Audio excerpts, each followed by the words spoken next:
आप देख रहे हैं मथुरा न्यूज 24। नमस्कार, फिर एक बार स्वागत है आपका मथुरा न्यूज 24 में और मैं हूं आपके साथ आकांक्षा शर्मा। चलिए रुक करते हैं खबरों की ओर। उत्तर प्रदेश कौशल विकास मिशन के तहत भारतीय बाल साक्षरता मिशन की ओर से अलीगढ़ के गांव खेड़ा खुर्द के गुलजारी लाल इंटर कॉलेज में महिलाओं का प्रशिक्षण शुरू हुआ, जो कि आज से 10 दिनों तक जारी रहेगा। प्रशिक्षण के दौरान मास्क व सैनिटाइजर का वितरण हुआ। संस्था से आई शिक्षिका मिथिलेश कुमारी ने महिलाओं को प्रशिक्षण का लाभ उठाने का आह्वान किया। महिला को आत्मनिर्भर बनाने के लिए सिलाई कटाई आदि की जानकारी दी। क्या है? मेरा नाम मिथिलेश कुमारी है। आप सभी यहाँ किस संस्था के अंतर्गत एकत्रित हुए हो? जी, हम कौशल विकास के अंतर्गत मैं यहाँ की सभी महिलाओं को ट्रेन करने के लिए आई हूँ। मेरा नाम मिथिलेश कुमारी है। जी, किस चीज़ की ट्रेनिंग दे रहे हैं आप? जी, हम सिलाई की ट्रेनिंग दे रहे हैं। हमारे कोर्स का नाम है सेल्फ एम्प्लॉयड टेलर, स्वनियोजित टेलर। जी, इस कोर्स के तहत हम सभी महिलाओं को जागरूक करेंगे, सिलाई के बारे में कुछ बताएंगे, यूनिफॉर्म के बारे में सिखाएंगे और उन्हें सर्टिफिकेट भी मिलेगा। जी, जो ये ट्रेनिंग चलनी है कितने दिन तक चलेगी? जी, ये 10 दिन की ट्रेनिंग है। आज कौन सा दिन है? आज हमारा तीसरा दिन है। क्या क्या सिखाते हैं इस ट्रेनिंग में? इस ट्रेनिंग में हम मास्क बनाना भी बता रहे हैं, ब्लाउज वगैरह बताएंगे और काफ़ी चीज़ें सिखाएंगे और यूनिफॉर्म, जो बच्चों की यूनिफॉर्म बनाई जाती है उसके बारे में बताएंगे, सिखाएंगे भी। अलीगढ़ के थाना कोतवाली क्षेत्र के रहने वाले पीड़ित विवाहिता ने अपने पति पर दूसरी महिला से शादी करने का आरोप लगाया है।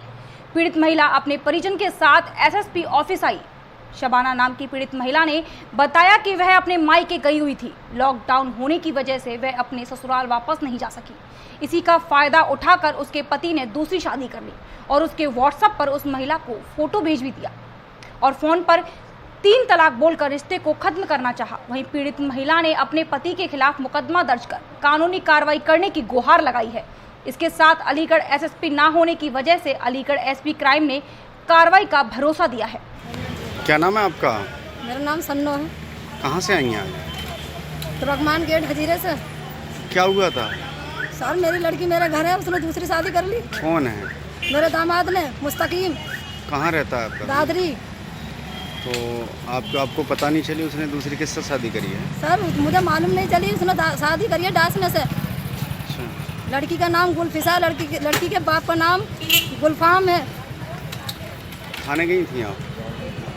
सर, मैं तो मुझे मालूम अभी पड़ी है, मैं साहब के पास आई हूँ। थाने नहीं गई आप? नहीं, अभी नहीं गई मैं थाने वाले। पहले आप थाने जाती हैं, उसके बाद आज आप कहाँ आई हैं? सर, मुझे तो बताया किसी ने कि तुम साहब के पास मिल लो, कप्तान साहब के पास मिल, इसलिए कप्तान साहब के पास आई। तो आप कप्तान साहब से मिल नहीं आप? सर, मेरी लड़की मिलने गई है अंदर, मुझे जाने नहीं दिया, कहने लगी ये नहीं जाएगा अंदर। कामा कस्बे के गया कुंड पर मुख्य परिक्रमा मार्ग स्थित बिहारी जी मंदिर पर प्रशासन ने सील लगा दी थी, जिसको हटवाने के लिए एसडीएम विनोद कुमार मीणा को विश्व हिंदू परिषद व साधु संतों ने मुख्यमंत्री के नाम ज्ञापन सौंपा।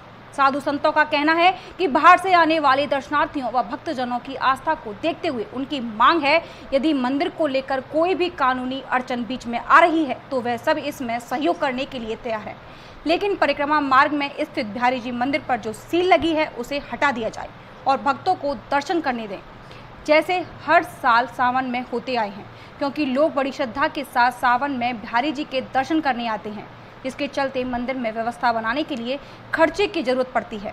यदि प्रशासन अपनी देखरेख में मंदिर को खोलने की इजाजत देता है तो श्रद्धालु व भक्तगण सावन के दर्शनों का आनंद ले सकेंगे। गया कुंड पर जो धर्मशाला बनाई हुई है लोगों की सुविधा के लिए, साधु सन्यासी जो परिक्रमा करते हैं 84 कोस की, वो वहाँ आकर के ठहरते हैं, आराम करते हैं और उसको शासन राजनीतिक दबाव में आकर के तोड़वाना चाहता है। और ये यहाँ कामा क्षेत्र में पौराणिक स्थल है, काम्यवन है, गाय चराई है कृष्ण कन्हैया ने, उन्हीं की सुविधाओं के लिए, यात्रियों की सुविधाओं के लिए वो धर्मशाला बनाई गई है, मंदिर है। उसको तोड़वाने की साजिश एक राजनीतिक षड्यंत्र के तहत करवाई जा रही है, उसको विश्व हिंदू परिषद बिल्कुल भी होने नहीं देगा। रिसेंटली अभी हमने नगर पालिका क्षेत्र में एसडीएम कार्यालय और निवास के लिए एक भूमि की पैमाइश की थी और उस पैमाइश करने के बाद में इन लोगों ने ज्ञापन दिया है कि यहाँ पे कोई प्राचीन कुंड है, गया कुंड है, उसमें कोई मंदिर है, उस पर नगर पालिका के द्वारा सील की कार्रवाई की गई है। तो लोगों का वो ज्ञापन प्राप्त हुआ है, उसकी हम जाँच कराएंगे और जाँच करने के बाद में जो तथ्य सामने आएंगे उनके अकॉर्डिंग नियमानुसार कार्रवाई की जाएगी। मंगलवार को महावन तहसील सभागार में एसडीएम महावन कृष्णानंद तिवारी ने लेखपाल व कानूनगो के साथ एक बैठक की। इस बैठक में महावन के तहसीलदार सुभाष चंद्र यादव और तहसील के सभी लेखपाल व कानूनगो मौजूद रहे। राजस्व को लेकर की गई इस बैठक में एसडीएम महावन ने लापरवाही बरतने वाले लेखपाल व कानूनगो पर शिकंजा कसते हुए उन्हें चेतावनी दी है कि काम में लापरवाही न बरतें, अन्यथा उनके खिलाफ विभागीय कार्रवाई की जाएगी। इतना ही नहीं, सरकारी भूमि पर हो रहे कब्जे से ग्राम पंचायत की जमीन को कब्जा मुक्त कराने के लिए सभी को निर्देशित किया और उन्होंने कहा कि बहुत जल्द ही सरकारी भूमि को मुक्त कराया जाएगा। जो लापरवाही बरतेगा उसके खिलाफ कानूनी और विभागीय कार्रवाई की जाएगी। ये भी लेखपाल कानूनगो की किस संबंध में रही, कैसे रही? आज तहसील के सभी लेखपाल कानूनों की हमने टेक्निकल तथा राजस्व कार्यों की समीक्षा की। पहला दिन था जिसमें कि माटी कामगार जो कुम्हारों के परिवारों का एक सर्वे कराया जाए, जिसमें कि उनके बैंक अकाउंट भी लिए जा रहे हैं, जिससे कि उनको भी कुछ उनके कार्य से संबंधित सहायता सीधे मुहैया कराई जा सके। दूसरा दिन था कि माननीय उच्च न्यायालय के निर्देश पे एक सर्वे कराया जा रहा है कि 1359 के समय जो तालाब दर्ज थे उनकी वर्तमान स्थिति क्या है, जिसके खाली है, अतिक्रमण है, के संबंध में पूरा ब्यौरा लेखपालों द्वारा तैयार किया जा रहा है, जो मुख्यालय को तैयार करके भेज दिया जाएगा। सर, जो लेखपाल में लापरवाही बरतते हैं उन पर कार्रवाई की नहीं दे रहा है? मेरे द्वारा उनके कार्यों की समीक्षा की, विशेष रूप से विरासत के कुछ मामले ऐसे पाए गए जिसमें कि इनके द्वारा लॉकडाउन की वजह बताई गई, जिसमें विरासत नहीं किया है। मैंने चेतावनी दी और 1 सप्ताह के अंदर संपूर्ण विरासत को करके इसका एक सर्टिफिकेट हमने सभी लेखपालों से मांगा। सीबीएसई बोर्ड का परीक्षा फल सोमवार की दोपहर के बाद ऑनलाइन घोषित कर दिया गया। परीक्षा फल के आने के बाद विद्यार्थियों में खुशी की लहर दौड़ पड़ी। वहीं कुछ विद्यार्थी मायूस भी दिखाई दिए। नगर के सीबीएसई विद्यालयों में ऑनलाइन के माध्यम से अपने छात्रों का परीक्षा फल परिणाम देखा। वहीं मथुरा वृंदावन स्थित वृंदावन पब्लिक स्कूल के छात्रों ने अपना परचम लहराया। विद्यालय के सभी छात्र छात्राओं का रिजल्ट प्रतिवर्ष की भांति इस वर्ष भी 100% रहा। पूरे वृंदावन शहर में विद्यालय का गौरव बढ़ा रहे अंकित अग्रवाल के सर्वाधिक 97.6%, जो कि वृंदावन में सभी छात्र छात्राओं में सबसे अधिक है। इस बारे में बताते हुए विद्यालय के प्रधानाचार्य ने बताया कि आपका आशीष अग्रवाल। आप किस विद्यालय में पढ़ते हैं? वृंदावन। कितनी परसेंटेज आई आपकी? 96.6। 96.6। किस साइड में? कॉमर्स। कॉमर्स में। आप भी कॉमर्स में। तो आपने जब रिजल्ट आना था तो मन में आपकी क्या क्या मतलब हो रहा था? रिजल्ट का बिल्कुल अचानक से पता चला था और उसके बाद शायद खुलने की कोशिश कर रहे थे लेकिन खुल नहीं पा रही थी। तो उसके बाद नर्वसनेस तो हो रही थी कि कैसा रिजल्ट आएगा, लेकिन उसके बाद फिर सर को फ़ोन करके पूछा तो बहुत खुशी हुई जान के कि 96.6% अचीव करी। और इसके लिए मैं अपने institution director, sir director ma'am और पेरेंट्स के सपोर्ट को बहुत एक इम्पॉर्टेंट रोल मानता हूँ। तो इसके बाद आपकी क्या मतलब आगे योजना है? IAS करना चाहता हूँ आगे। अरे जिस प्रकार से आपने इतने अच्छे मार्क्स लाए और परसेंटेज ली, तो आपके जो छोटे भाई इस विद्यालय में पढ़ते हैं उनके लिए आप क्या कहेंगे? उनके लिए बस यही कि पढ़ाई को कभी भी बर्डन की तरह मत लो, फन की तरह लो और सारी कॉन्सेप्ट को अच्छी तरह समझो रटने की बजाय। और जो भी आपके जो टीचर्स हैं, डायरेक्टर, सर डायरेक्टर मैम जो गाइडलाइंस देते हैं और जो भी वो बात बताते हैं उनको अपने जीवन में उतारें और अपने जो सब्जेक्ट टीचर्स हैं वो जो गाइडलाइन देते हैं उनको फॉलो करें, उन पर विश्वास करें, अपने आप पर विश्वास करें तो सक्सेस जरूर मिलेगी। क्या नाम है आपका? मेरा नाम अंकित अग्रवाल है। मेरे किस विद्यालय में पढ़ते हैं? Vrindavan public school. कितने परसेंटेज आई आपकी? मेरी 98% आई है। किस साइड में? कॉमर्स में। जिस वक्त रिजल्ट आना था उसमें आपके मन में क्या मतलब भावनाएं आ रही थी? रिजल्ट तो एकदम अचानक से ही निकला था तो डर तो लग ही रहा था। जब डालते समय साइट्स खुल नहीं रही थी तो जो भी रिज़ल्ट बताया मेरे सर ने ही बताया, मतलब फ़ोन करके, तो उस वक्त तो खुशी हुई, अच्छा ही लगा और सरप्राइज़ भी हुआ कि इतनी अच्छी परसेंटेज, मतलब एक्सपेक्टेड से थोड़ी सी ऊपर थी तो अच्छा ही लगा रिजल्ट। जैसा कि आपने बताया कि आपके 90.8 है। 97.6। 97.6। तो ये सबसे ज़्यादा नंबर इसमें वृंदावन में है, तो आप अपने आप को कैसा महसूस कर रहे हैं? मुझे बहुत गर्व का महसूस हो रहा है और मैं अपने सारी सक्सेस का श्रेय अपने इंस्टीट्यूशन, डायरेक्टर सर और डायरेक्टर मैम और अपने सारे टीचर्स जिनने मेरे को सपोर्ट किया पूरे साल और जिन्होंने मेरे को इतनी सारी गाइडलाइंस दी जिससे मैं पूरे साल मेहनत कर पाया और इतने अच्छे मार्क्स स्कोर कर पाया, उनको श्रेय देना चाहूँगा और मुझे बहुत अच्छा महसूस हो रहा है इस परसेंटेज को लेकर। अभी आप जैसे कॉमर्स साइड थी आपके पास में, तो कॉमर्स के लिए तो बहुत लाइन है, आप किस लाइन को चूज़ करेंगे? मैं चार्टर्ड अकाउंटेंट CA बनना चाहूँगा। इसकी तैयारी कर रहे हैं? बिल्कुल कर रहा हूँ। माता पिता के लिए क्या कहना चाहेंगे जो संघर्ष करके आपको पढ़ा रहे हैं इतना? मेरे माता पिता का भी मेरी सक्सेस में बहुत बड़ा रोल है। दिन भर मतलब मेरी केयर के साथ साथ मेरे पढ़ाई के बारे में, मेरी हेल्थ के बारे में, सब चीज़ का ध्यान रखना मेरे मम्मी पापा ही करते हैं पूरे 24 घंटे।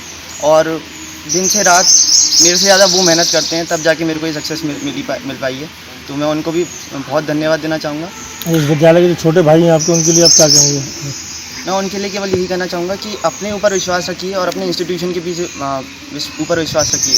और सबसे ज़्यादा डायरेक्टर मैम की बातें मानिए, उनकी मोटिवेटिंग बातों को अपने अंदर लेने की कोशिश करें। और जो टीचर्स हैं उनको बातों को फॉलो करें, जिससे कि उनकी भी सक्सेस आएगी और टीचर्स का भी नाम रोशन होगा साथ में। बहुत बहुत बधाई, आपके विद्यालय के बच्चों ने बहुत अच्छा परफॉर्मेंस दी। इसके बारे में आप क्या कहेंगे? आज BPS का एक बहुत स्वर्णिम दिन है और मुझे बड़ी खुशी के साथ ये कहने में आज हर्ष हो रहा है कि कभी हम सोचा करते थे कि वृंदावन पब्लिक स्कूल की सीमाएं कहाँ तक हों, और बच्चों को निरंतर हम कहते थे कि शिक्षा की कोई सीमाएं नहीं होती, ज्ञान की कोई सीमाएं नहीं होती। और मेरा मन आज हर्षातिरेक से बिल्कुल सरोबार है कि आज वृंदावन की सीमाओं में सर्वश्रेष्ठ अपने को जो BPS है, BPS के बच्चे सबसे अच्छे सिखाते थे बचपन से, आज उन्होंने अपने आप को सर्वश्रेष्ठ घोषित किया है।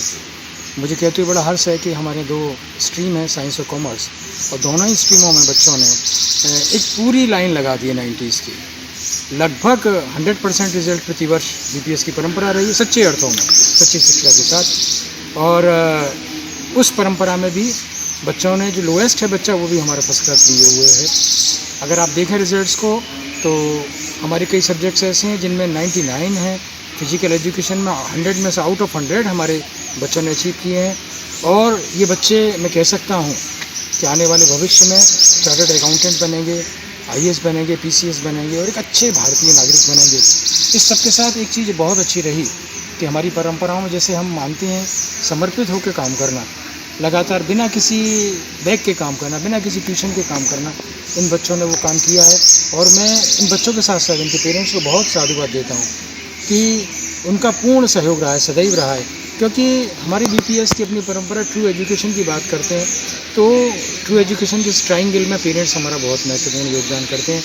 और जैसे अभी बच्चों ने आपको सबने बताया, इनकी बच्चों की विनम्रता, इनकी पोलाइटनेस इतनी है कि इतनी हायर परसेंटेज, अगर आप सब मीडिया से जुड़े हैं जानते हैं कि इस नकारात्मक समय में, कोविड के समय में एकदम से जो रिज़ल्ट आया उसने बहुत सकारात्मकता दी।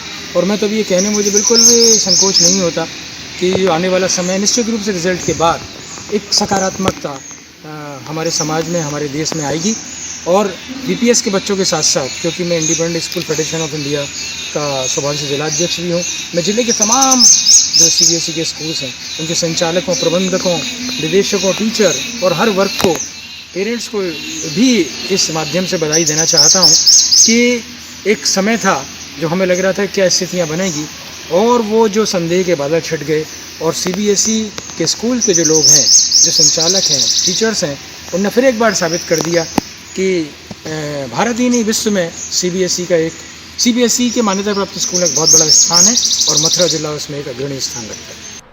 कोविड-19 महामारी के चलते नागरिकों को काफ़ी परेशानी का सामना करना पड़ रहा है, जिसके चलते नागरिक काफ़ी मायूस दिखाई दे रहे हैं। इसके चलते अब कोरोना वायरस ने बैंकों के कार्य में भी रुकावट पैदा कर दी है। जी हां, आपको बताते चलें कि अनाज मंडी क्षेत्र स्थित यूनियन बैंक में कोविड-19 के चलते कार्य बंद कर दिया गया है।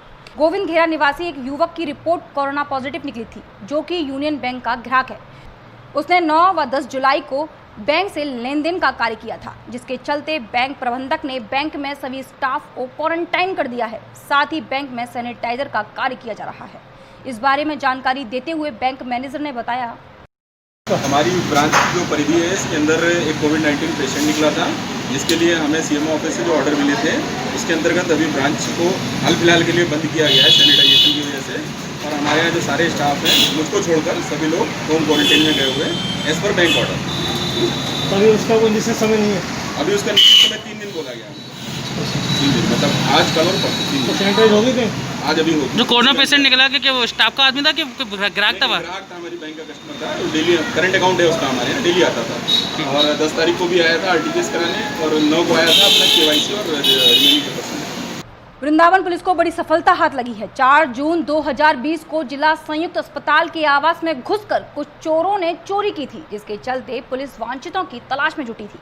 वहीं सोमवार को पुलिस ने चोरों को मथुरा वृंदावन मार्ग स्थित पागल बाबा के सामने बंसीवाला ढाबा से गिरफ्तार किया। सीसीटीवी फुटेज में रिकॉर्ड हुई घटना के अनुसार पुलिस ने तीनों युवकों राहुल, रामोत्तार, मोहित की पहचान की है, जिनके पास से एक 32 इंच का LED MI का लैपटॉप, माउस आदि चोरी का सामान प्राप्त हुआ है।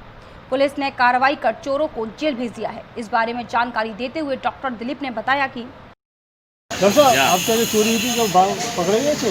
हाँ, मुझे आज कॉल करके बुलाया गया कि आपका सामान बरामद हो गया और चोर भी पकड़े गए। आपकी चोरी कब हुई थी? मेरे यहाँ चोरी 6 जून की मध्य रात्रि को हुई थी और आज 14 जुलाई को मेरे पास फ़ोन आ गया। तो क्या पकड़े गए थे? इनके पुलिस वालों के अनुसार ये कोई बंसी वाला ढाबा है, वहाँ के वर्कर हैं, वहीं से इनको पकड़ा गया। तो जो माल ज़्यादा सारे बरामद हो गए?